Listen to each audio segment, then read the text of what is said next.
কিয়ামতের মাঠে কোনো নবী সুপারিশ করতে পারবেন না। কিসের সুপারিশ জানেন? 50,000 বছর মানুষ দাঁড়ায় থাকবে, বিচার শুরু হচ্ছে না।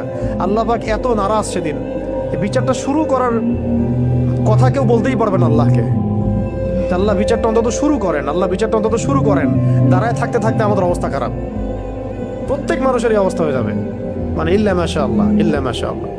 তখন প্রত্যেক নবী রিফিউজ করবেন, আমি পারবো না। আদম আলাইহিস সালাম বলবেন না আমি না, নূহের কাছে যাও।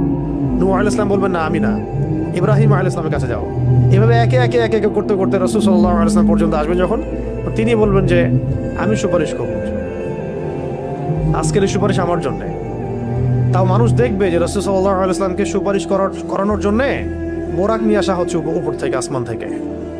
জিবরাইল আলাইহিস সালাম আসছেন, তিনি সেখানে উঠছেন, উপরে নিয়ে যাওয়া হবে। মানুষ দেখতে পারবে একটা বিশাল অট্টালিকার সামনে, আসমান এবং জমিনের মাঝখানে। এইটা হচ্ছে মাকামে মাহমুদ।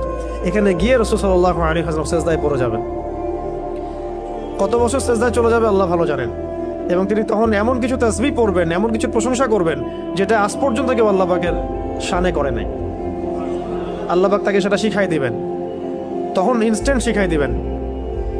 তারপরে তিনি বলবেন, ওঠো আমার হাবিব, তুমি চাও কি চাবা চাও, তোমার দোয়া কবুল করা হবে, তোমার সুপারিশ কবুল করা হবে। তিনি তখন বলবেন, আল্লাহ বিচারটা অন্তত আগে শুরু করেন, আগে বিচারটা